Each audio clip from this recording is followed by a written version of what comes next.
Here I just wanted to describe to you what you'll have in your box when you receive it and what it all is. So when you open your box, first thing you'll see is our reclaimed magnum size champagne bottle. So this is what you'll be fermenting your water kefir in. We also have a spoon made from coconut husks. Your water kefir grains, here we have 40 grams of water kefir, so that will be making a litre of water kefir. Have some of our seaweed tea, that'll be the flavouring for our second fermentation. That will all make sense very soon. We also have a booklet where we have all the information on how to make this, plus all of the stuff I've spoken about before on gut health. We'll also have a cloth that will be used to cap the fermentation vessel. Now, one of the rubber bands from here will be used to keep that on.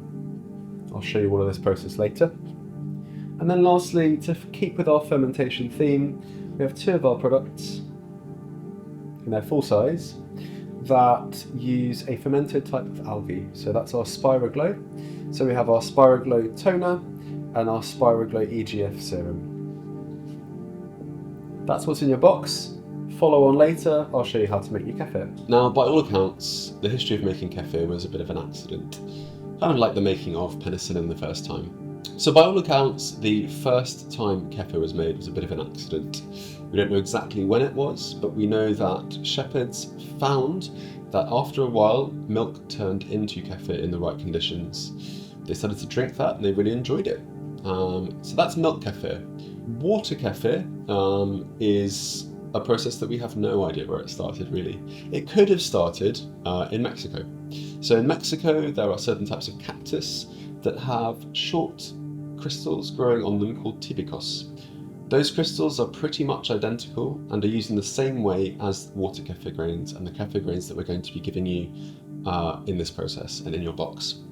Those crystals are very similar to a kombucha SCOBY. So a SCOBY stands for symbiotic culture of bacteria and yeast. Although they are really similar to a kombucha SCOBY and they have very similar bacteria and yeast within them, they form slightly differently. They form in a polysaccharide matrix, so they form these little grains or crystals. So those grains are what we are including in your subscription box here. These grains tend to be passed down from fermenter to fermenter, so they hark back to those kind of ancestral ways of looking after cultures.